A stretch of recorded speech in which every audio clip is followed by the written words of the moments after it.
여러분 안녕하십니까? 이해운 장관 후보자에 대한 그다음에 국회 1. 인사청문회가 생일. 오늘로 예정돼 있었습니다만 아직 제대로 시작도 못하고 있습니다.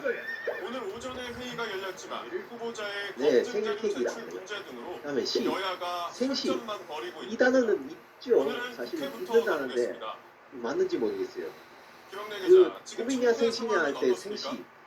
그러니까 현실을 가리키는 단어가 네, 이해운 기획예산처 장관 꿈이냐 후보자에 대한 생시냐 할 때. 인사청문회는 국회 재정경제기획위가 맡고 있죠. 이 단어는 사실 대경에는 있는다는데 현재 여기서는 정회상태입니다. 어떤지 모르겠습니다. 오전 10시 전체 회의가 열렸지만 국민의힘 소속 여기자 틀렸다고는 안 해?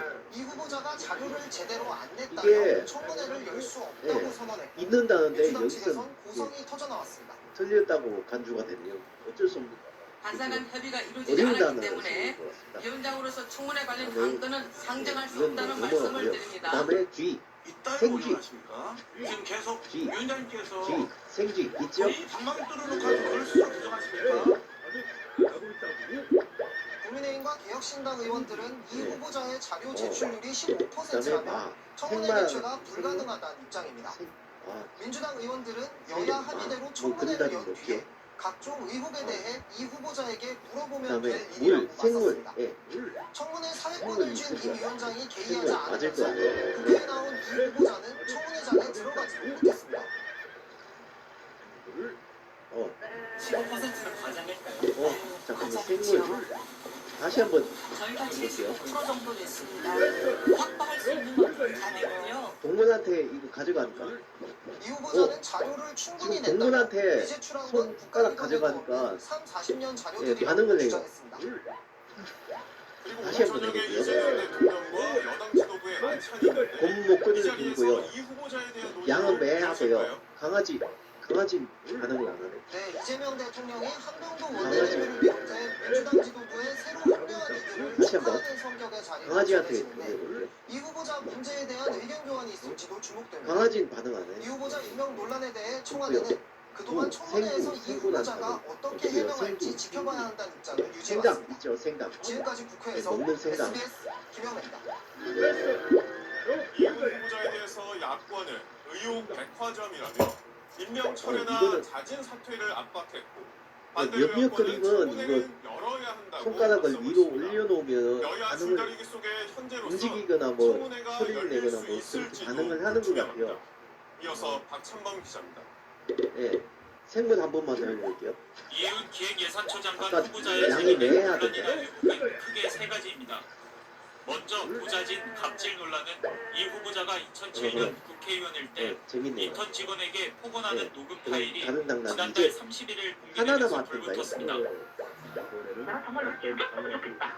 이들하고 그렇게 터졌다고 네, 마지막으로 배짜 남았습니다. 이 후보자는 반성한다고 했지만 2007년 다른 보좌진에게 똥 오줌 목 네. 가리느냐고 말하는 사실 녹음 복장 파일이 추가로 끝나는 공개됐습니다. 단어가 별로 없죠. 이어 영종도 땅 투기 의혹은 이 후보자의 배우자가 인천공항에 이거 틀린 계약하기 그림 1년 전인 2000년 영종도 땅을 산 뒤 6년여 만에 이거 30억 원대 시세 차익을 끝말 읽기 걱정하기 할 때 매매 서류 등으로 드러난 내법이라는 건데 단어 이 후보자는 진짜 청문회에서 소상히 밝히겠다는 복자로 입장만 시작한 단어는 말씀드립니다. 잘 없죠. 부정 청약과 위장 전입 의혹은 2024년 이 꼭배기도 후보자 꼬리한 측이 서울 서초구 오비였던가? 목아파트 청약에 당첨되는 과정에 대한 겁니다. 물, 이 괴물, 후보자 부부와 아들 괴물이라는 단어 3명은 없고요. 함께 나, 샀다고 에라 신고한 뒤 청약 가점을 없고요. 받았는데 애토 앞선 없고요. 2023년 배구, 장남이 결혼식을 했던 걸로 알려지면서 배낭 이른바 있죠? 위장 미혼 의혹이 네. 일었습니다. 성년 자녀의 자기 결정 사항에 부모가 개입할 수 없었다는 게 이 후보자 측의 배낭. 해명입니다. 언론이 이해운 후보자를 그다음에 뭐라고 자하, 합니까? 의혹 백화점. 대자, 엉뚱한 핑계로 자료 제출 사람 이름 거부한다면 같은 그 거. 모습도 예, 국민들 앞에 없고요. 보여드리는 게 필요한 그다음에 것이고 구, 배구, 국민의힘 소속 상임위원장이 네. 청문회 개의를 계속 늦춘다면 민주당이 네, 스포츠 종목 근거로 배구죠. 내세우며 사회권을 가져와 배구 청문회를 단독으로 그다음에 진행할 수도 아, 있지만 배달, 통합이 짜장면 인선의 배달. 명분이란 점에선 정치적 부담을 감수해야 합니다. 이 후보자 인사청문 보고서의 1차 제출 시한은 올해, 철가방이 나와요. 그 뒤엔 대통령이 최대 10일 안에서 대출. 기간을 정해 다시 네, 대출 제출해달라고 있죠. 이거는 요청하는데 당연히 가장 늦게는 31일까지 지연될 수도 있습니다. SBS 박찬범입니다. 대추, 예, 대충. 공천 헌금 의혹 예, 등 이렇게 각종 모든 의혹이 제기된 당락이 김병기 전 예, 민주당 이제 문을 다 원내대표가 길었습니다. 결국 자진 이런 탈당했습니다. 끝날 것 같은데. 당의 제명 처분을 받은 지 일주일 만으로 의혹을 모두 풀고 돌아오겠다는 말을 남겼습니다. 보도에 민경호 기자입니다. 김병기 전 민주당 원내대표는 오늘 오전 기자회견을 열어 당이 제명 처분을 하더라도 재심 신청은 하지 않을 테니 의원총회에서 의결하는 건 하지 말아달라고 당나귀가 요청했습니다. 도망갔어요. 국제 이렇게 끝나. 의원총회 추인을 거치면서 당나귀가 선배, 도망가면서 끝나요. 동료, 후배 의원 여러분께 조금이라도 빡빡머리 아저씨가 방금 마음의 보니까 부담을 지우고 싶지 않습니다. 그러면서 제명을 당해도 이렇게 자진 탈당은 상당하게 않겠다는 끝났다. 기존 입장은 같다는 말도 이게 덧붙였습니다. 당나귀 하지만 모기 3시간 30분 뒤 스스로 탈당계를 냈습니다. 맞습니다. 민주당 의원들의 SNS 단체 대화방엔 정들었던 당을 떠나기로 결정했다. 의혹을 해소하고 돌아오겠다는 말을 남긴 걸로 전해졌습니다. 현행 정당법은 국회의원을 제명할 땐 소속 의원 과반이 찬성해야 한다고 규정하고 있습니다. 현역 의원인 김 전 원내대표 제명은 반드시 의원총회를 거쳐야 하는 만큼 결국 탈당으로 선회한 걸로 보입니다. 바닷가에 놀러간 세이한 친구들이 바나나 보트를 타고 섬으로 이동하려고 해요. 마우스를 가져가 친구들의 몸무게를 보고 보트에 타는 친구들의 몸무게가 김 전 원내대표 측은 탈당하고 싶지 않았지만 의원총회로 동료 안녕하세요, 의원들에게 별국입니다. 부담을 주고 싶지 않아 네, 당에 네, 마지막으로 물었다며 진짜 답이 탈당으로 온 바나나 데에 보트입니다. 따른 거라고 전했습니다. 민주당은 일단 한숨 돌리는 분위기입니다. 한 중진 의원은 제명 찬반을 놓고 숫자를 세는 고통스러운 상황은 피하게 됐다고 말했습니다. 박지원 의원은 SNS에 더 이상을 요구하면 부관 참시라며 수사를 지켜보자고 썼습니다. 무소속으로 경찰 수사를 받게 된 김 전 원내대표는 공천원금 무기, 배우자의 업무 추진비 유용, 호텔 숙박 초대권 사용 등 13건의 의혹을 받고 있습니다. 30kg, SBS 민경입니다. 40kg, 김병기 50kg, 의원의 부인이 30kg, 구의회 업무 10kg. 추진비를 사적으로 사용했다는 의혹에 대해 빡빡이 아저씨가 경찰이 사건을 무혐의로 종결한 지 1년 반 만에 재수사에 착수했습니다. 차남에 숭실된 편의 특혜 의혹에 연루된 기업 대표도 아저씨가 최근 경찰에 소환됐습니다. 이 내용은 배성재 기자가 취재했습니다. 경찰이 오늘 서울 동작구의회 전 부의장 조모 씨의 사무실과 주거지 등에 대한 압수수색에 나섰습니다. 김병기 의원과 가족을 둘러싼 13가지 의혹 가운데 부인의 구의회 업무 추진비 유용 의혹에 대한 재수사에 들어간 겁니다.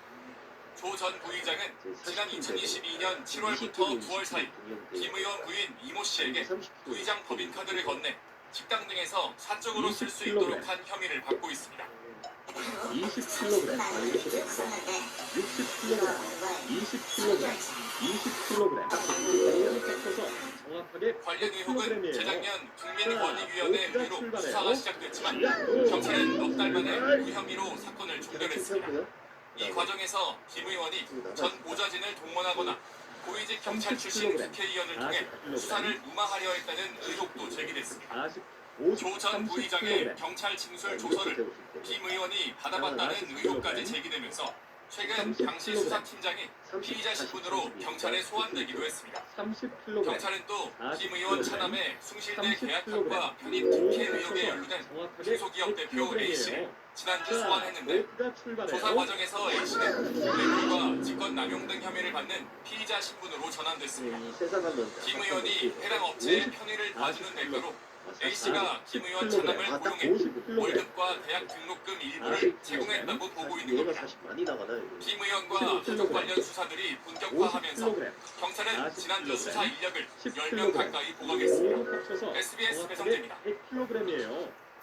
이런 건 공천 헌금 의혹의 당사자인 강성규 의원이 내일 처음으로 경찰에 불려나옵니다.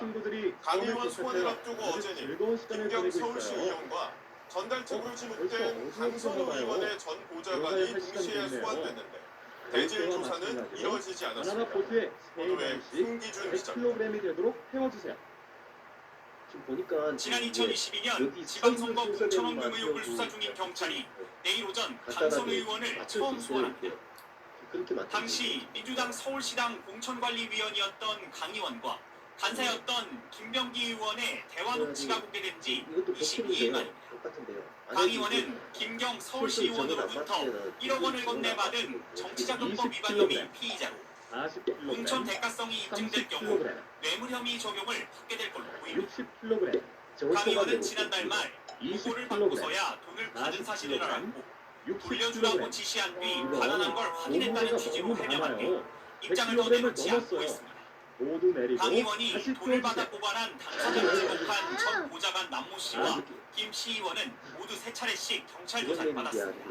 엎어지는. 어제 동시에 소환돼 대질 조사 가능성이 제기됐지만 저건 김 초과가 안 시의원 돼서 측이 많이 거부해 비단계. 무산된 걸로 알려졌습니다. 40kg, 조사는 20kg, 유명했죠. 사실대로 진술하였습니다.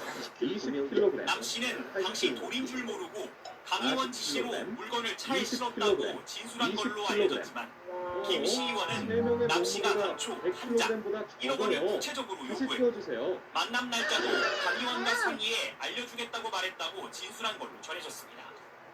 다만 당시 세 사람이 만났다는 점은 둘 다 인정하고 있어 본인은 사전에 알지 못했다는 강 의원 해명과는 배치되는 상황입니다.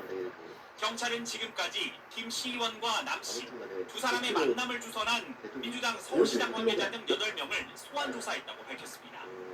경찰은 이들에 대한 조사 결과를 바탕으로 내일 강 의원에게 문제 1억 원을 직접 받았는지 등을 집중 추궁할 방침입니다. 모두 합쳐서 SBS 정확하게 송기준 100kg이에요. 자, 보트가 이런 가운데 출발해요. 김경 서울시의원이 자신의 지위를 이용해 가족들이 운영하는 회사에 수백억 원대의 서울시 사업을 몰아줬다는 의혹이 제기됐습니다. 40, 서울시는 즉시 감사에 착수했습니다. 이어서 이어서 윤나라 기자의 20kg, 40kg, 지난 2023년 서울주택도시 20kg. 개발공사 오, SH가 도입해 임대주택으로 활용하고 있는 서울 천호동의 자, 한 보트가 건물입니다. 출발해요. 당시 김경 시의원 남동생이 대표였던 회사인 A사는 이것을 포함해 건물 두 채를 지은 뒤 SH에 282억 원대의 매각한 것으로 알려졌습니다. SH는 이 건물이 지어지기도 전에 A사와 매입 계약을 맺은 것으로 전해졌는데 10kg, 당시 김 시의원은 임대주택 건설 등 SH의 사업 계획과 예산을 심의하는 서울시의회 도시계획관리위원회 위원이었습니다. 자, 보트가 지난해 출발해요. 6월 서울시가 서울동의 박물관에서 4,700여만 원의 공예 교육 사업을 수의 계약으로 따낸 업체도 김경 남동생이 운영진에 있는 또 다른 회사입니다. 당시 김 시의원은 동해 박물관을 감독하는 시의회 문체위원장이었습니다. 이게 100kg을 지난 2019년 김 시의원 여동생이 하는 회사도 2,300만 원짜리 서울시 연구 용역과제를 수의 계약으로 따낸 걸로 알려졌습니다. 김 시의원이 시의원 지위를 이용해 가족이 운영하거나 관련된 회사에 특혜를 준 게 아니냐는 의심이 드는 대목입니다. SH는 A사와 약정을 체결한 건 사실이지만 당시 김 대표가 김 시의원 동생이라는 사실조차 알지 못했다며 특혜는 없었다는 취지로 해명했습니다. 의혹이 불거지자 서울시는 감사에 착수하겠다고 밝혔습니다. 실태 조사에서 사항들이 나올 경우에 고발 조치들을 검토할 예정입니다. SBS 취재진은 해명을 듣기 위해 김 시의원에게 수차례 전화했지만 연락이 닿지 않았는데 김 시의원 측은 SH 주택매입과 서울시 사업 수주는 당시 정당한 절차를 거쳐 진행됐다는 입장인 것으로 알려졌습니다. SBS 윤나라입니다. 이어서 날씨 소식 알아보겠습니다. 오늘 밤부터 영하 10도 안팎의 매서운 추위가 몰려옵니다. 오늘은 시작에 불구하고 이번 주 내내 춥다고 하는데요. 퇴근길 날씨는 어떤지 안녕하세요, 서울 별국입니다. 신촌에 나가 이번에 있는 거는 부산 짱어가 캐스터 작아졌어요. 연결합니다. 짱어가 나뮤진 캐스터 생일자가 상당히 추워 작아졌어요. 보이는데 날씨 어떻습니까? 꿈속이 같았는데 올리버의 네, 오늘 집에서 나올 때 옷 한 겹 더 껴입고 나올 걸 후회하신 분들 많으실 겁니다. 정말 오늘 다들 체감하셨겠지만 이번 한파 정말 바람부터 다릅니다.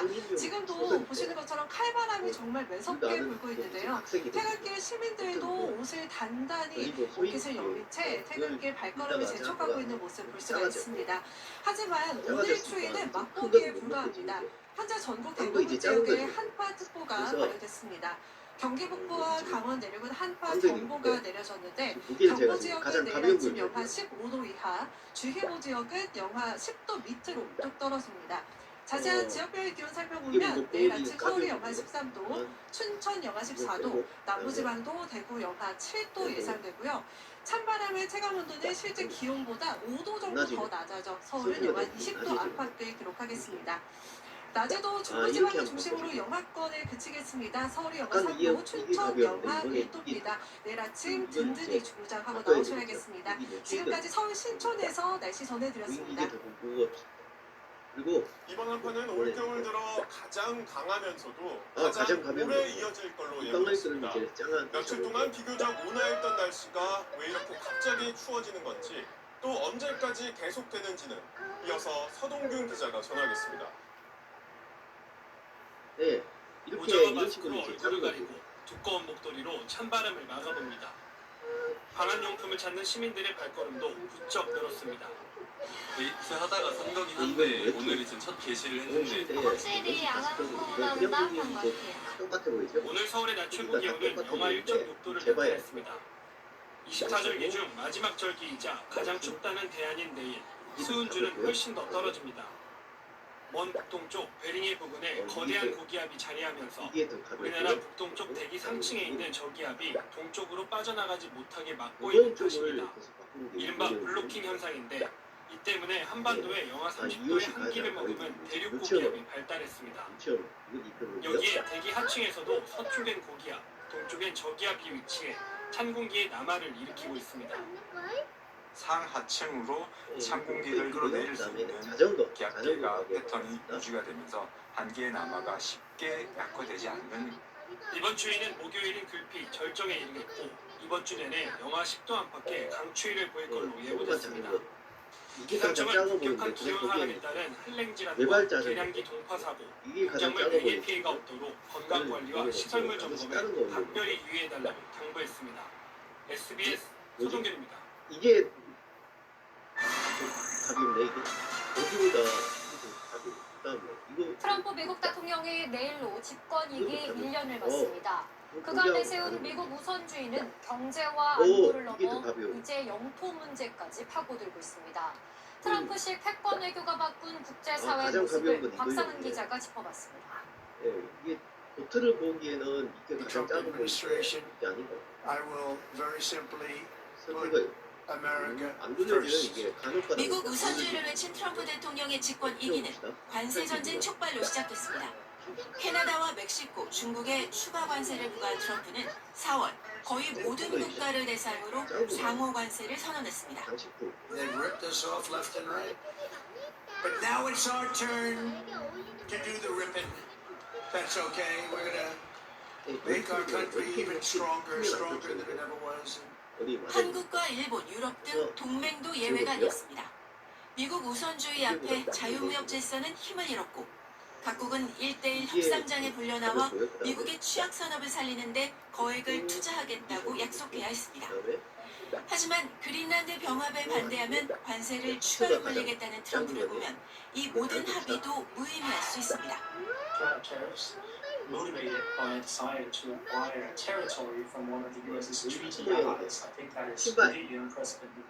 지난 1년 평화를 위한 안보는 유료 서비스, 거래의 대상으로 전락했습니다. 우크라이나는 광물 협정으로 대가를 약속하고도 사면 초과에 몰렸고 북미와 서유럽의 80년 가까운 동맹 나토도 흔들리고 있습니다. Do you think they're gonna come and protect 이게 더 us? 다르고요. 그다음에 They're supposed to. I'm not so sure. 오 이게 가장 가벼워요. 얘다가 예쁜 베네수엘라 마두로 정권 축출은 미국 패권주의의 상징적 장면이 됐습니다. We're going to run the country until 여자 such 신발 time 바뀐 맞는 거 as 같아요. we can do a safe, proper, and judicious transitions. 국방부의 명칭을 전쟁부로 바꾼 트럼프식 미국 우선주의의 끝이 어디일지 전 세계가 불안한 눈으로 지켜보고 있습니다. SBS 박상입니다. 트럼프 대통령이 국제사회를 흔들어 놓은 것처럼 미국 내부 상황도 심상치 않습니다. 미네소타주에서 이민 단속에 반대하는 시위가 계속되자 트럼프 대통령은 군대 동원까지 검토하고 있습니다. 하지만 분노의 목소리는 12일째 이어지고 있고 트럼프의 지난 1년의 최악의 점수가 매겨졌습니다. 미네소타주 미니애폴리스에서 김용태 특파원입니다. 짱화가 작아졌어요. 총기로 주무정한 이민세관 단속국 아이스 요원들이 현관문을 부수고 진입합니다. 곧 속옷에 담요만 걸친 노인이 끌려 나옵니다. 이웃들은 고함을 지르거나 차 경적을 울리며 강하게 항의했습니다. 어떻게 운영을 될지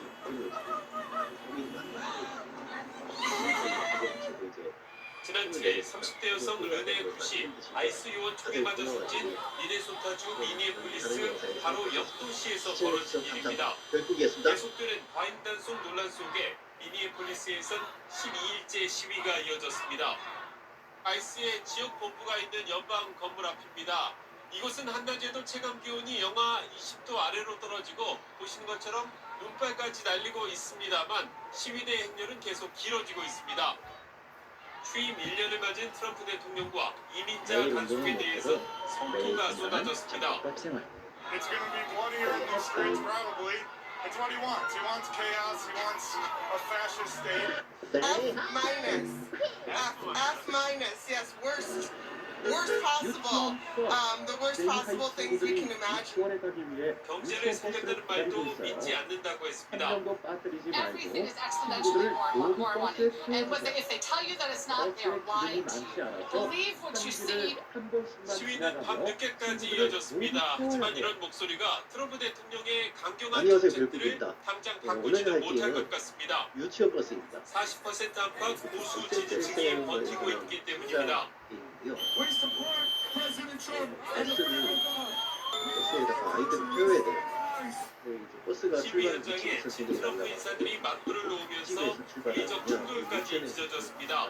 트럼프 대통령의 내란법 발동 간영 발언 이후 미국 국방부가 북한기 작전에 특화된 알래스카 주둔 병력 1,500명에게 미네소타주 파견 가능성에 대비하라고 했다는 보도도 나왔습니다.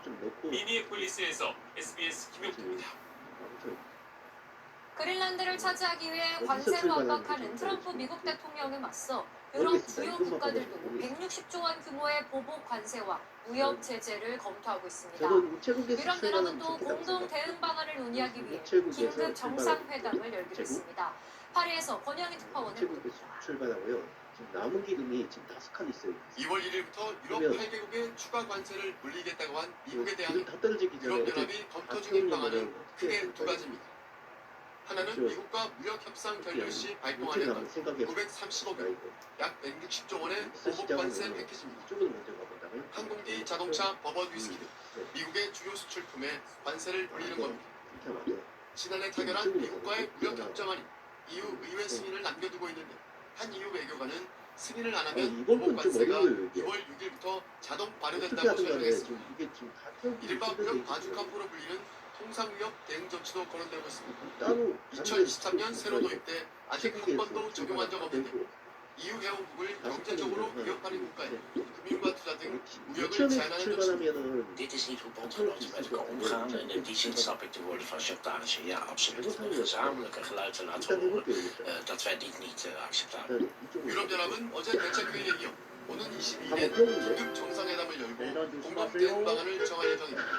트럼프 미국 대통령은 이런 유럽의 움직임이 알려진 뒤 자신의 SNS에 심상한 글을 올렸습니다. 나토가 20년간 덴마크에 그린란드에서 러시아의 위협을 몰아내야 한다고 했지만 덴마크는 아무것도 하지 못했다면서 이젠 때가 됐고 완수될 것이라고 밝혔습니다. 이번 주 트럼프 대통령은 역대 최대 규모의 대표단을 이끌고 스위스 다보스에서 열리는 세계 경제 포럼에 참석해 연설에 나섭니다. 이번 사태의 중대한 변곡점이 될 것으로 보입니다. 파리에서 SBS 권영희입니다. 이란 반정부 시위는 다소 소강 국면에 접어들었습니다만 미국과 이란의 긴장 관계는 여전히 이어지고 있습니다. 이런 상황을 특히 중국이 예의주시하고 있는데요. 그 속내가 무엇인지 베이징 한상 특파원이 전하겠습니다. 네, 유치원 출발하고 이란의 반정부 시위 유혈 사태에 대한 유치원 입장은 명확합니다.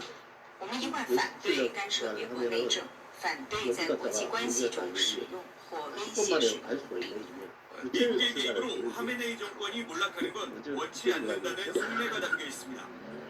관영 매체들은 미국이 이란 소유를 노리고 있다는 이란 현지의 반응도 강조해 전하고 있습니다. 美国觊觎伊朗的石油资源，并为了自身利益在地区内制造动荡。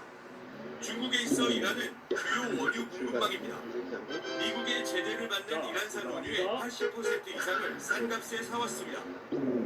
중국 하루 원유 수입량 1,160만 배럴 중 이란산 원유 비중은 100만 배럴이 넘어 10%에 육박합니다. 마지막으로 이쪽이야. 러시아산에 이어 두 번째로 많은 양입니다. 1대1로 사업에서도 이란은 국산 통로의 핵심입니다. 중국과 카자흐스탄, 투르크메니스탄, 이란을 거쳐 유럽까지 그냥 연결하는 태우기만 해서는 안 철도와 되는구나. 도로 이게 운송로를 건설하고 있는데 목적지를 이란 도당하는 급변 것까지. 사태가 생기면 이 구상 어딜까, 자체가 이게? 물거품이 될 수 있습니다. 중국과 그냥 관계가 태우기만 누적한 하는 하메네이 것이 정권은 에너지와 지정학 측면에서 루트를 잘 이어선 안 설정하라. 되는 우군인 겁니다. 그래야 되겠네. 마두로 대통령 체포로 중남미 최대 어렵다, 원유 이게. 공급국인 베네수엘라에서 호치민이나 영향력을 잃는 데 이어 여기서 이란까지 넘어갈 경우 태국가 중국은 외교적으로도 심각한 타격을 입게 됩니다. 어떻게 해야 돼? 이게? 베이징에서 SBS 한상호입니다. 둘, 셋. 이렇게 해도 코스피가 사상 처음 4,900선을 돌파했습니다. 오늘 코스피는 1.32% 오른 생각해보니까 4,904포인트의 목적지는 장을 유치원이잖아요. 마치며 올해 12거래일 연속 상승해 사상 최고치를 또다시 유치원에 경신했습니다. 도착해야 되잖아요. 미국의 반도체 관세 부과 우려와 여기가 그린란드를 마지막 둘러싼 목적지가 지정학적 되고 불안감에도 이렇게 외국인 매수세가 이게 몰리며 어렵다, 지수 이게. 상승을 이끌었습니다. 그러면 다만 거꾸로 코스피 시장에서 하락한 종목은 489개로 셋, 상승 원고점에서 종목보다 많아 출발하되 여전히 대형주의지의 상승이 이렇게 이어지고 있습니다. 어렵다 이게. 애경산업이 격세 밴션이 2080 치약 일부 제품에서 금지 성분이 검출된 사실을 알고도 네, 식약처에 늑장 보고한 것으로 확인됐습니다. 이 기간 시중에 판매된 치약은 30만 개에 달할 걸로 추정됩니다. 한성희 기자가 보도합니다. 자, 출발합니다.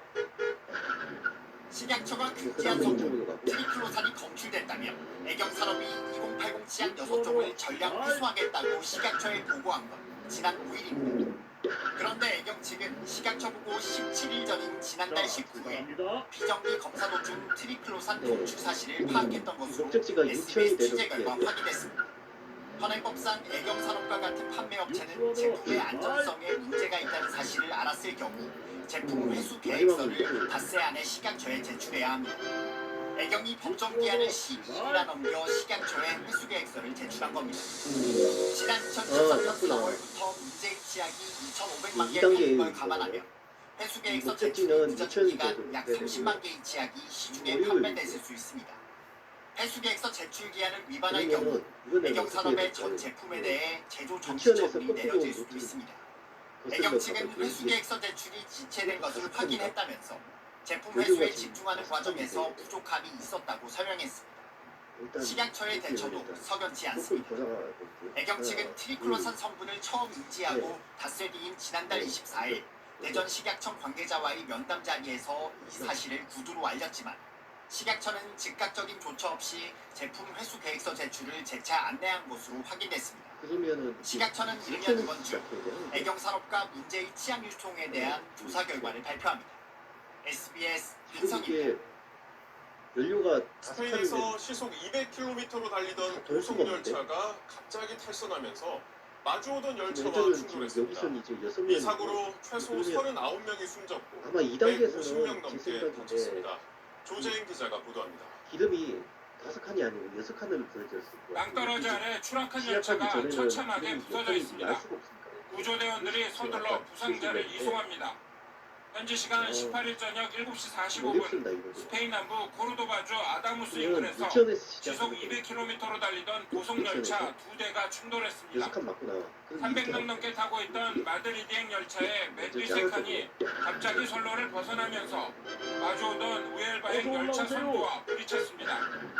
우엘바행 열차에는 승객 180여 명이 타고 있었는데 이 중 53명이 타고 있던 열차 2칸이 5, 6m 낭떠러지 아래로 굴러떨어졌습니다.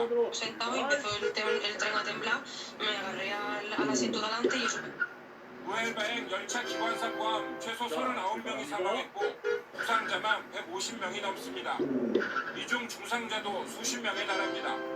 특히 추락한 열차는 차체 훼손이 심해 내부 생존자 수색과 구출에 어려움을 겪었습니다.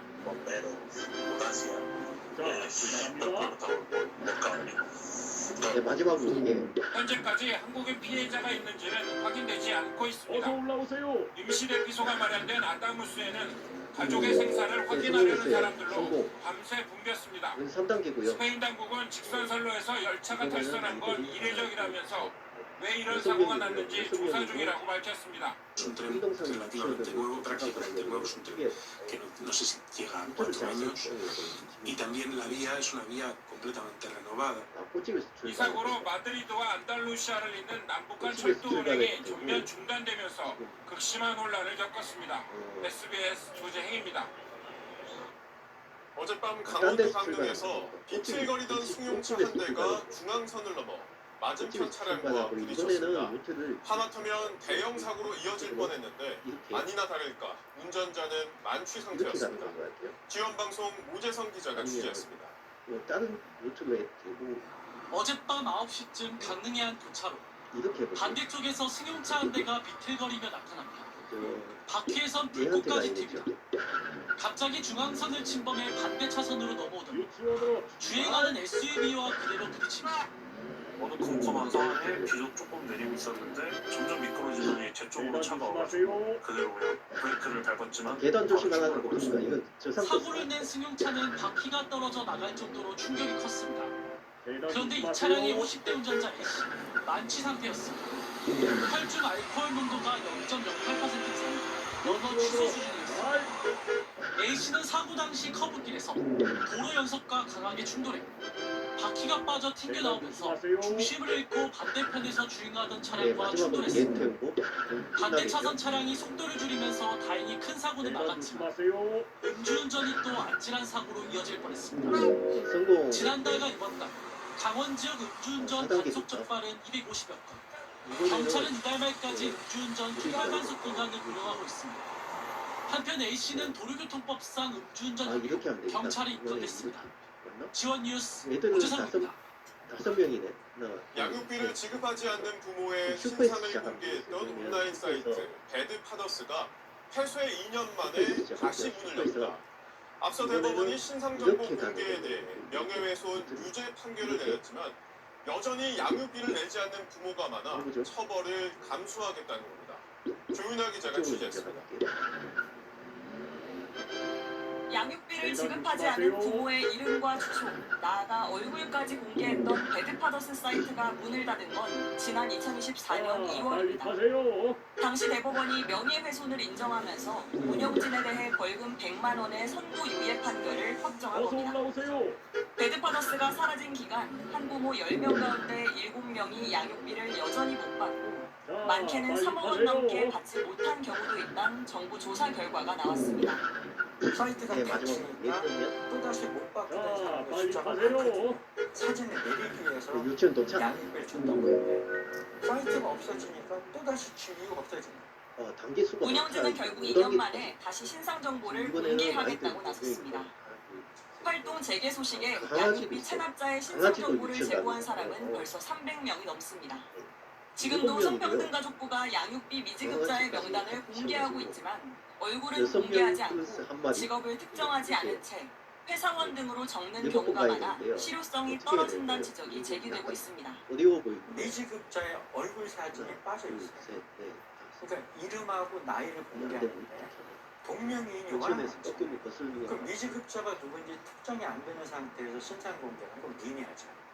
정부는 지난해 7월부터 한부모에게 양육비를 먼저 지급하는 제도를 시행하고 있는데 이 역시 1인당 금액이 월 20만 원으로 최저 양육비 62만 원에 미치지 못한다는 한계가 있습니다. 나이를 가져 아이들을 먹고 싶은 거 못 주고 공간에 따른 애들을 지키고 나가서 놀고 친구들하고 노는데 용돈 못 주고 어서 올라오세요. 부족한 양육비는 민사소송을 거쳐야 하고 양육비 미지급 부모에 대한 형사처벌은 대부분 벌금형으로 그치는 상황. 배드파더스가 다시 문을 열기로 하면서 정책의 빈틈을 메우는 건지 사적 제재인지 논란이 다시 불거질 걸로 예상됩니다. SBS 조연입니다. 북한에 떨어진 무인기에 대해 수사하고 있는 국경이 용의자들의 주장이 사실인지 따지면서 이번 사태의 전모를 파악하는 데 주력하고 있습니다. 특히 용의자들이 설립한 무인기 개발 업체의 과거 이력에 주목하고 있는데 업체 관계자는 무인기를 북한에 보내는 것은 자유라는 주장까지 펼쳤습니다. 보도에 제이원 기자입니다. 내 마지막으로 강아지 인터뷰 있습니다. 리모델링 공사가 한창인 한 사립대 창업 지원센터입니다. 3년 전 이 학교 학생들이 무인기 관련 업체를 창업한 곳인데 지금은 비어 있습니다. 저희는 아는 거 눈에 나가는 게 와 단계수가 많다. 북한이 지난 4일 개성 인근에서 격추했다며 무인기 잔해를 공개했는데 군경 합동조사 TF는 지난 16일 이 업체 대표 30대 장모 씨를 용의자로 불러 조사했습니다. 장 씨는 지난해 11월에도 경기 여주 일대에서 미신고 무인기를 날린 혐의로 수사를 받고 있는데 당국은 당시 기종이 북한이 공개한 무인기와 상당 부분 일치한다고 보고 있습니다. 장 씨와 대학 선후배 사이로 해당 업체를 함께 창업했던 오모 씨도 수사 대상에 올랐습니다. 오 씨는 한 언론 인터뷰를 통해 지난해 9월부터 3차례 본인이 북한으로 무인기를 날렸고 장 씨는 무인기 제작에만 관여했다고 밝혔습니다. 두 사람의 업체에서 대북 전문이사라는 직함으로 활동한 또 다른 남성은 북한에 무인기를 보내는 것은 자유라며 무인기의 평양 침투가 더욱 가속화될 것이란 주장도 펼쳤습니다. 한 대에 200만 원이 안 됩니다. 고정이 태우고 빼버리까지 하는 게 계속하면 더 걸리고 있어요. 장 씨와 오 씨가 윤석열 정부 하는 요령을 대통령실에서 알고 나니까 언론 재밌어요. 모니터링 담당 계약직으로 일했던 사실도 알려지면서 정치권을 중심으로 이들을 군 정보사령부가 지원했다는 의혹도 제기됐습니다. 하면서 느낀 건데. 정보 소식통에 따르면 정보사 요원들이 이들을 앞세워 지난해 4월 북한 관련 언론사까지 설립했던 걸로 알려졌습니다. SBS입니다. 어서 올라오세요. 이재명 대통령이 멜로니 이탈리아 총리와 정상회담을 했습니다. 현 정부가 출범한 이후 처음으로 방한한 유럽 정상으로 멜로니 총리는 자신의 딸이 K-팝 팬이라고 소개했습니다. 양국은 반도체와 핵심과 문화 분야 협력을 강화하기로 했습니다. 박예린 기자의 보도. 오늘 하루도 우리 같이 즐겁게 보내요. 이재명 대통령이 청와대에 도착한 조르자 멜로니 이탈리아 총리를 직접 맞이합니다.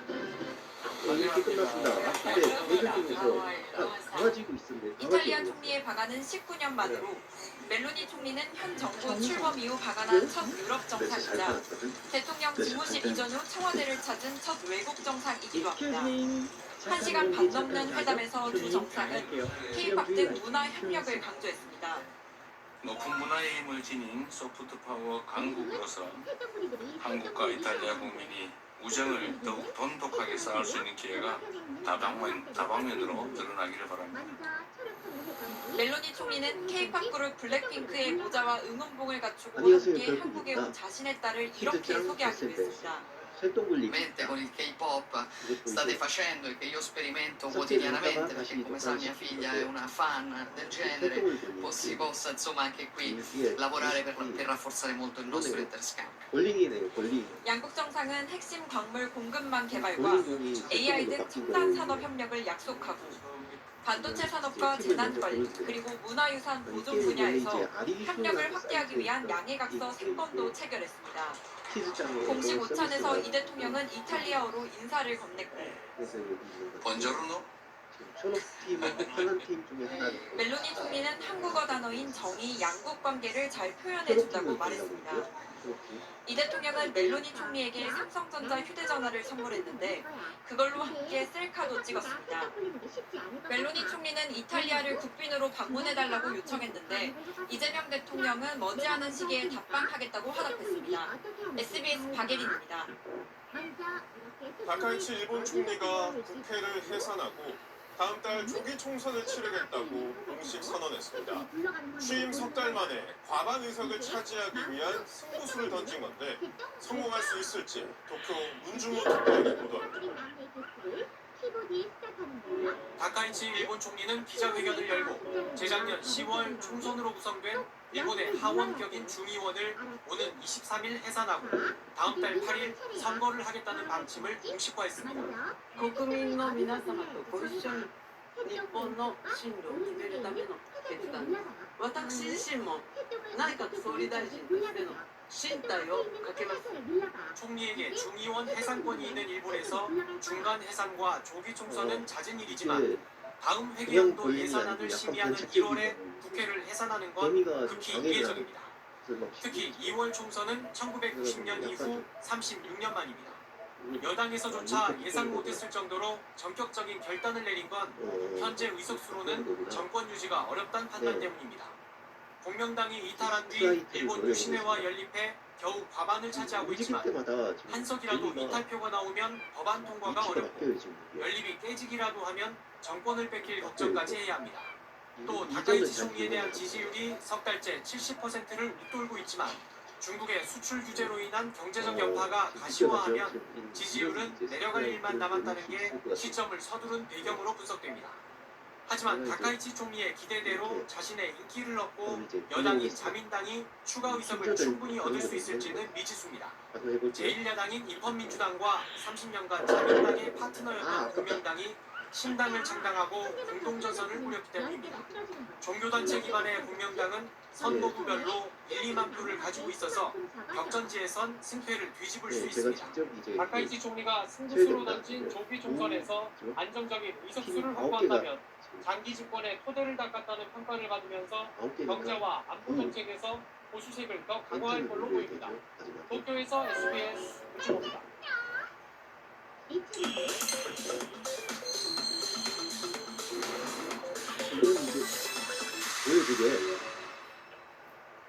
외국에서 인공지능을 이용한 대규모 해킹 사건이 발생하면서 보안 우려도 커졌죠. 저희가 인간 해커와 인공지능 해커의 실전 능력을 비교하는 실험을 진행한 결과 인공지능 해커가 단 8분 만에 해킹에 성공했습니다. 다만 속도에선 앞섰지만 확보한 정보의 양은 인간 해커에 미치지 못했습니다. 최승훈 기자가 취재했습니다. 지난해 9월 중국의 한 해커 조직은 인공지능 모델 클로드를 이용해 사이버 공격에 나섰습니다. 대형 IT 기업과 금융, 정부기관 등 전 세계 약 30개 조직을 공격했고 일부는 실제 침투까지 이어졌습니다. 사이버 보안회사 직원이 서버를 점검하는 것처럼 클로드를 속였는데 공격의 80에서 90%를 AI가 수행한 것으로 드러났습니다. AI 해커의 실력은 어느 정도인지 한 보안업체와 함께 실험해봤습니다. 가상의 온라인 쇼핑몰을 만들고 기자를 포함한 여러 명의 개인정보와 주문 내역을 입력했습니다. 제 정보가 잘 보호되고 있을까요? 인간 해커와 AI 해커가 동시에 해킹해보겠습니다. 준비 시작! 이제 알겠습니다. 시작하자마자 웹사이트에 취약점을 묻고 침투에 들어간 AI 해커는 8분 20초 만에 해킹을 마치고 보고서까지 만들었습니다. 탈취한 주문 내용을 바탕으로 주소와 전화번호를 빼냈는데 아이디와 비밀번호는 포함되지 않았습니다. 그 사이 인간 해커는 여전히 웹사이트 구조를 들여다보며 취약점을 찾습니다. 시작하고 30분이 지나서 해킹을 완료했습니다. 시간은 더 걸렸지만 AI 해커와 달리 서버 권한을 가로채는 방식을 이용해 이름과 이메일, 아이디, 비밀번호까지 파악했습니다.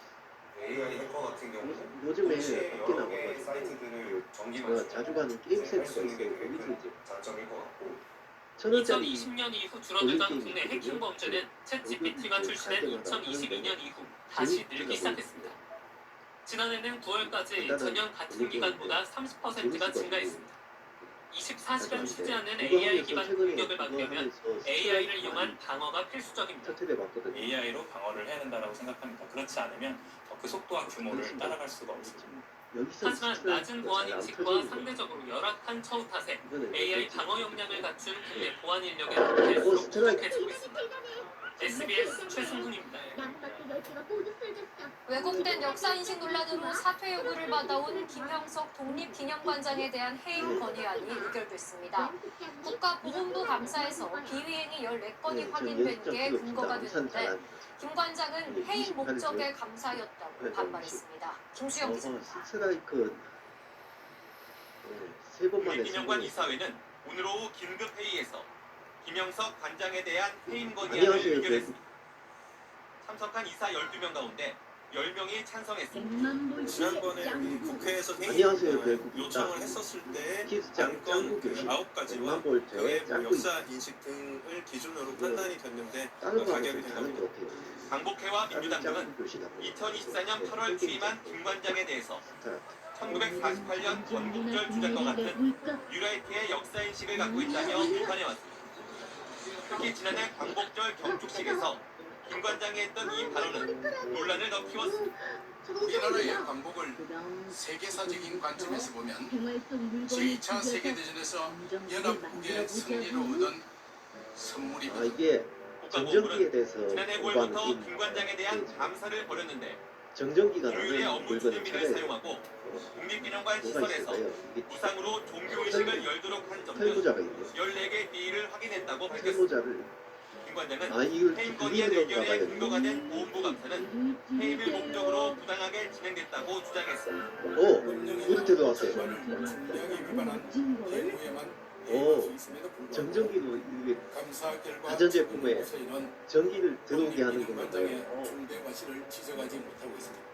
최종 해임까지 보훈부 장관의 해임 건의안을 제청하고 네. 대통령이 제가하는 절차가 남아있습니다. 한번 해볼게요. 오늘 보훈부 장관은 제청을 굳이 늦출 일이 없다며 금명간 할 거라고 짱구 밝혔습니다. 김수영 지난주 체포방해 등 혐의로 1심에서 징역 5년을 선고받은 윤석열 전 대통령이 판결에 불복해 항소했습니다. 윤 전 대통령 측은 기자회견을 열고 수사의 불법성을 주장하며 기존 입장을 반복했는데 한덕수 전 총리 선고를 앞두고 여론전에 나선 게 아니냐는 분석이 나옵니다. 김지욱 기자의 보도입니다.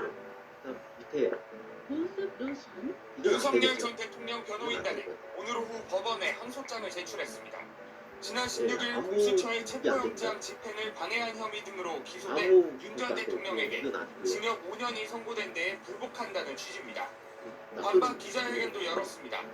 변호인단은 공수처가 직권남용 혐의를 수사하다 내란죄를 인지했다는 것 증거가 없고 불소추 특권이 있는 대통령에 대한 공소를 기각해야 한다는 기존 주장을 쟁취했습니다.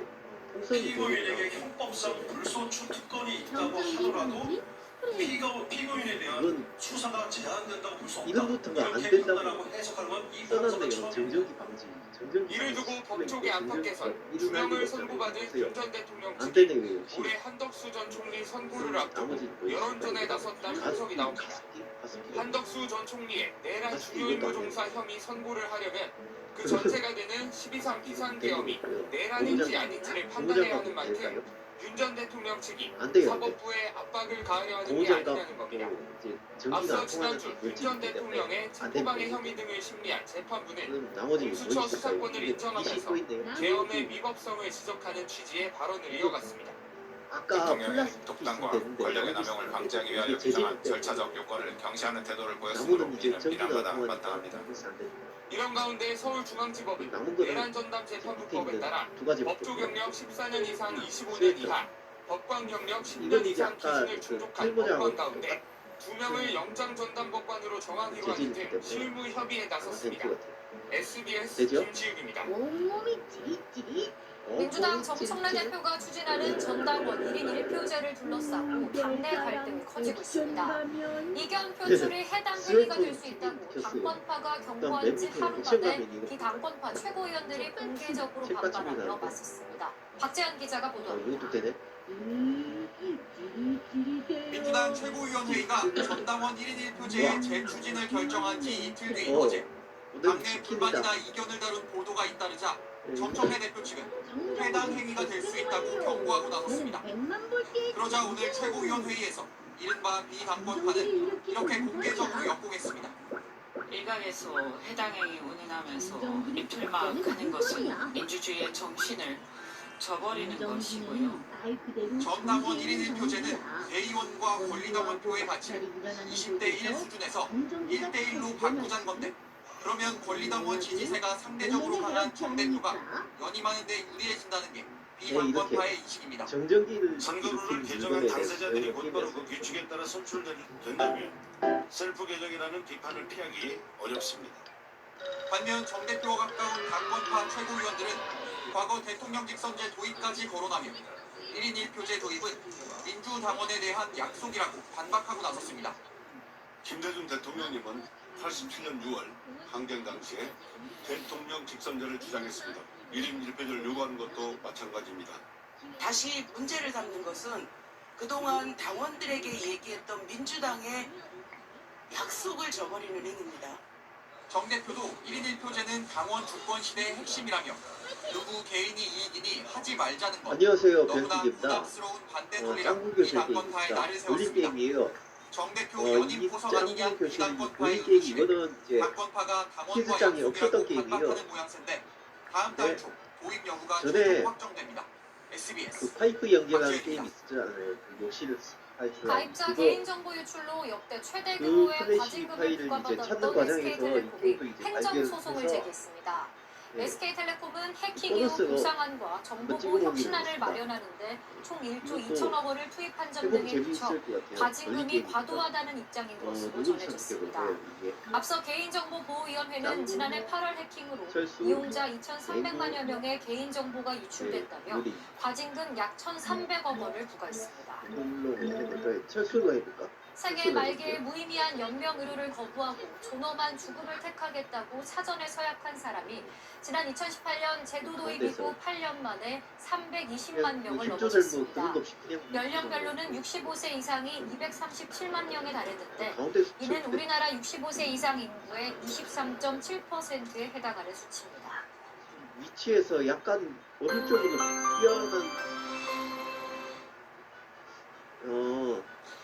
내일 옷차림 든든히 껴입고 나오셔야겠습니다. 아, 지금도 이렇게 칼바람이 매섭게 아. 불고 있는데요. 내일 아침은 지금보다 훨씬 더 기온이 스트라이크 떨어지겠고 하기가 좀 바람도 힘드네요. 여전히 강하게 불겠습니다. 전국 대부분 지역에 몸 위치에서 한파특보가 약간 내려져 오른쪽으로 있습니다. 경기 북부와 오른손으로 강원 내륙엔 이제 한파 경보가 걸린 발효 공을 중입니다. 이제 치니까 내일 서울 영하 떨어지니까. 13도, 춘천이 영하 14도까지 그래서 떨어지겠고 이게 찬바람이 강하게 불어 이렇게 실제 던져야 몸으로 되는 거 느껴지는 맞아요. 체감 온도는 기온보다 5도 이상이 스트라이크가 더 잘 안 낮겠습니다. 나오네. 낮 기온도 중부지방을 중심으로 종일 영하권에 머물겠습니다. 서울이 영하 어? 3도에 그치겠습니다. 일부 영남 지역에는 스트라이크 한번 건조주의보가 나왔어요. 발효 중인 가운데 바람도 강하게 오. 불어서 화재 사고 주의하셔야겠습니다. 영하 10도를 밑도는 강추위는 이번 주 내내 길게 이어지겠고요. 호남 서해안을 연속 중심으로는 스트라이크 모레부터 실패. 많은 눈도 예상됩니다. 한파와 대설에 대비 잘해주셔야겠습니다. 지금까지 서울 신촌에서 전해드렸습니다. 8시 뉴스 마칩니다. 시청해주신 여러분 고맙습니다. 스트라이크 제일 조건이 문제예요. 쟤도 스트라이크겠다. 어우, 좀 따라잡고 있어요.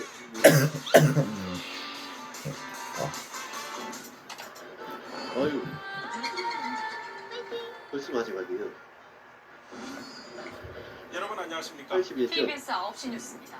오늘 예정됐던 이혜훈 기획예산처 장관 후보자 인사청문회가 시작도 못하고 파행으로 끝났습니다. 이겼어요. 자료를 제대로 안 냈다며 사퇴를 촉구하는 야당과 청문회를 열자는 여당이 충돌하면서 후보자는 입장조차 약간 못했습니다. 애매한 벌릴 게 먼저 최유경 기자가 재미가 보도합니다. 그렇게 없는 건 아닌데 이게 참 이혜훈 후보자 인사청문회를 스트라이크 열기로 했던 때리는 국회 여전히 재경위 전체 회의. 그냥 뭐 하지만 일반적인 후보자 자리는 스트라이크. 비워둔 채 여야는 신경전부터 벌였습니다. 후보자가 앉은 다음에 인사청문회 대회하시겠죠? 지금 하고 있잖아요. 일단 뭐 가운데 여당은 국민 눈높이에서 철저히 검증하자며 청문회 개최를 요구했고 위원회를 이따위로 운영을 하십니까? 철저하게 묻고 제대로 답변하는지를 우리가 확인하자 이겁니다. 이게 뭐 하는 겁니까 우리끼리 국민들이 판단하실 그 이거는 권리를 이제 박탈하는 거라고 짱구도 생각하기 해볼게요. 때문에 야당은 이 후보자의 자료 제출 부실을 지적하며 캐릭터별로 사퇴를 이게 촉구했습니다. 성능 차이 뭐 그런 것도 제대로 없는 것 지적을 같아요. 하려면 처음에 스타일 성실하게 자료를 내놔도 부족한데 그냥 대강대강 해놓고 하루만 때우겠다. 인사청문회를 앞두고 단독 기사가 104건이나 나온 짱구 사실 나서- 본 적이 있습니까? 야라는 한마디가 나올 짱구가 때가 성능이 많겠어요. 미묘하게 좋은 것 같아요 이게. 쳇바퀴 공방 속에 회의는 1시간 반 만에 중단됐고 다시 열리지 못했습니다. 온종일 국회에서 대기하던 이 후보자는 낼 수 있는 자료는 두 다 번째 냈다며 스트라이크. 청문회 좋아. 출석 의지를 분명히 했습니다. 미묘하게 짱구가 이게 성능이 좋은 것 같은데요. 30년 전, 40년 전 거를 달라고 하시니 국가기관이 자료를 보유하고 있지 않아서 못. 국민의힘은 근데 추가 제출 내용도 자료 만만치 분석에 않아요. 이틀은 세번, 필요하다는 세번, 입장인데 여야 합의 시 스트라이크 세번 청문 쳤어요. 보고서 채택 시한인 모레까지는 개최 가능성이 열려 있습니다. 청문 절차가 최종 불발되면 이 후보자 연속 임명 스트라이크는 결정은 잘안 대통령 되네요. 몫으로 돌아갑니다. 이 랜덤인 KBS 것 뉴스 같아요. 최경입니다. 이 후보자가 지명된 이후 약 3주 기차가 동안 지금 각종 한 의혹이 20점 쏟아져 나왔습니다. 어? 일일 의혹이란 말까지 나올 정도가 되면서 야권을 중심으로 반대 의견이 점점 커졌습니다. 짱구가 나온 확실히 의혹들을 유명한 김민영 기자가 정리했습니다. 새해 첫날부터 불거진 이혜훈 후보자의 첫 의혹은 보좌진 갑질 의혹이었습니다.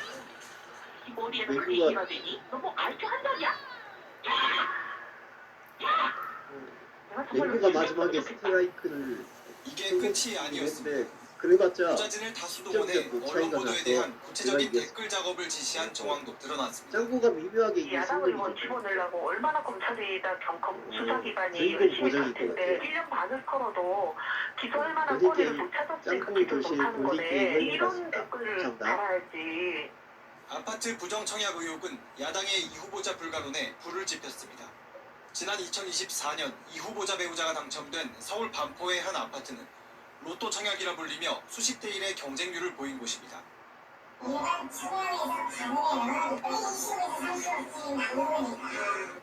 하지만 청약 점수를 채우는 과정에서 결혼한 장남을 세대원에 포함시키면서 이른바 위장전입, 위장미혼 논란이 불거졌습니다. 차남과 삼남의 사회복무요원 근무기간은 두 아들이 복무한 해에 맞춰 처음으로 사회복무요원을 받았고 모두 자택과 가까운 거리에 있었다는 이른바 병역특혜 의혹. 이 후보자 배우자가 인천국제공항 개항 전 인근 땅을 미리 사들여 시세 차익을 받다는 땅 투기 의혹까지 제기됐습니다. 1일 1 의혹이란 비난 속에 야당은 연일 사퇴를 촉구했습니다. 국민한테 설명부터 드려야죠. 청와대는 청문회에서 이 후보자의 소명과 여론을 지켜보겠다는 입장입니다. KBS 뉴스 김민혁입니다. 이번 주는 옷차림을 단단히 하셔야겠습니다. 이번 겨울 들어 가장 추운 날씨가 시작됩니다. 먼저 서울 여의도 환승센터로 갑니다. 자, 이윤호 기자, 기온이 뚝 떨어진 데다 바람도 많이 분다고요? 점프도 돼요. 이렇게 스페이스 누르면 점프되고요. 네, 추운 날씨에 바람까지 강하게 불면서 가만히 서 있기가 힘들 정도입니다. 제가 온도계를 들고 나왔는데요. 지금 하늘은 영하 4도를 막 가리키고 있습니다. 시민들은 늦은 시간 퇴근길에 나서면서 갑자기 추워진 날씨에 놀라 발걸음을 재촉하고 있습니다. 대부분 두꺼운 외투와 목도리로 몸을 감쌌는데요. 퇴근길 시민들의 목소리 한번 들어보겠습니다. 얼굴이 찢어질 것 같아 너무 추워. 내일 출근길에 또 여기 와야 되는데 여기도 너무 추워서 벌써 걱정. 지금 눈을 못 뜰 것 같고요. 이 날씨에 돌아다니는 거는 사람이 할 짓이 아닌 것 같습니다. 밤 9시 기준 서울, 경기, 인천 등 수도권을 비롯해 전국 대부분 지역에 한파특보가 발효됐습니다. 행정안 정부는 재난 위기경보 수준을 관심에서 주의 단계로 격상하고 비상 대응 체계를 가동했습니다. 각 지자체 주도로 24시간 한파 종합 지원 상황실을 가동하고 소방, 경찰 등과 협력해 새벽 시간대 집중 대응에 나설 예정입니다. 이번 주 내내 영하권 날씨가 이어지는 만큼 외출하기 전에 목도리 등 방한용품 꼭 챙기셔야겠고요. 노약자와 어린이들은 가능한 한 외출을 자제하시는 게 좋겠습니다. 또 출퇴근길, 빙판길에 유의해 안전운전하셔야겠습니다. 지금까지 서울 여의도에서 KBS 뉴스 이윤우입니다. 이번엔 강원도 춘천으로 가보겠습니다. 한파 경보 속에 강원 북부는 영하 17도까지 떨어질 걸로 예상됩니다. 자, 조희영 기자, 거기 인적이 아예 끊겼네요. 네, 저는 지금 춘천 도심 하천인 공지천에 나와 있습니다. 지난 주말까지만 해도 이곳에는 산책을 즐기려는 사람들로 북적였는데요. 갑자기 날씨가 추워지면서 지금은 발길이 또 끊긴 상태입니다. 추위가 시작되면서 다리 아래 하천은 꽁꽁 얼어붙기 시작했습니다. 주말에 내렸던 눈도 상당 부분 녹지 않고 그대로 하천을 덮고 있습니다. 강가라 더 매서운 바람이 피부를 아프게 할 정도입니다. 저녁 8시 30분 기준 춘천의 기온은 영하 5.7도를 기록하고 있습니다. 오늘 오후까지만 해도 강원도 영서 지역의 기온은 대부분 0도 안팎이었는데요. 해가 넘어갈 무렵부터 바람이 강하게 불기 시작하더니 기온도 뚝 떨어졌습니다. 강원 지역엔 조금 전인 밤 9시부터 한파 경보가 내려졌는데요. 내일 아침엔 지금보다 더 추워지겠습니다. 강원도 최북단 철원은 영하 17도까지 떨어질 것이란 예보가 나와 있습니다. 곳에 따라 바람까지 강하게 불면서 내일 체감온도는 영하 20도 아래까지 내려가기도 하겠습니다. 강원도는 가축 축사나 양식장에서 폐사가 발생하지 않도록 신경을 써달라고 밝혔습니다. 또 그늘진 도로나 산길, 교량에서 운전할 때는 빙판길을 각별히 조심해달라고 강조했습니다. 지금까지 춘천 공지천에서 KBS 뉴스 조희연입니다. 이번 한파는 요즘 보기 드물게 이번 주 내내 이어진다고 합니다. 바람이 강하게 불고 서해안 쪽엔 눈도 예보되어 있습니다. 재난미디어센터 연결해서 자세히 보겠습니다. 이세영 기자, 이번 겨울 중 제일 추울 거라던데 내일 기온이 얼마나 떨어집니까? 네, 파주와 철원이 영하 17도까지 내려가는데 오늘보다 10도 넘게 뚝 떨어집니다. 남부 내륙도 영하 10도 아래로 내려가는 등 곳곳에서 이번 겨울 최저기온이 기록될 전망입니다. 조금 전 밤 9시부터 경기 북부와 강원도에 한파경보가, 그 밖에 남부 내륙까지는 한파주의보가 발효됐습니다. 문제는 한파가 강도를 더해가며 이번 주 내내 이어진다는 건데요. 특히 서울은 목요일에 영하 14도까지 내려가고 주말까지도 계속해서 영하 10도를 밑돌 전망입니다. 심지어 한낮 기온도 영하에 머물며 일주일 내내 영상으로 오르지 못하겠습니다. 과거 서울을 기준으로 영하 10도 이하가 엿새 이상 지속된 사례는 2016년 1월이 마지막이었습니다. 겨울철 기온이 전반적으로 오르면서 이런 긴 한파가 최근 드물어진 건데 올해 이례적으로 찾아온 겁니다. 네, 한파가 이렇게 길게 이어지는 이유는 뭡니까? 마지막 남은 시즌. 대기 상층의 공기 흐름을 보면 이 한반도 북쪽 이 고기압 탓에 동서 흐름이 원활하지 못하고 막힌 모습입니다. 이를 블로킹 현상이라 부르는데 이 특정 기상 현상이 한 곳에 계속되게 만들어 재난을 불러올 수 있습니다. 이렇게 공기의 흐름이 막히자 찬 공기가 한반도로 계속해서 쏟아지는 겁니다. 이 대기 하층에선 이 차가운 대륙 고기압이 세력을 확장하면서 매서운 북서풍이 한반도로 계속해서 몰아칩니다. 이 찬 공기가 서해를 지나면서 오늘부터 서해안 지역에는 10cm 이상의 대설이 예보됐습니다. 이 기간 동안 거센 강풍과 풍랑으로 여객선이나 항공기 결항도 이어질 수 있어 대비해야 합니다. 또 야외 노동자나 취약계층은 동상이나 저체온증 등을 주의하고 이 전열기로 인한 화재가 나지 않도록 각별히 주의해야 합니다. 지금까지 재난미디어센터에서 전해드렸습니다. 공천 헌금 수수 의혹 등에 휩싸인 민주당 김병기 전 원내대표가 결국 자진 탈당했습니다. 당 윤리심판원에서 제명 처분을 받은 지 일주일 만입니다. 동료 의원들의 투표로 제명되는 상황을 피해보려 했지만 당 지도부의 압박 속에 결국 탈당계를 냈습니다. 이유민 기자입니다.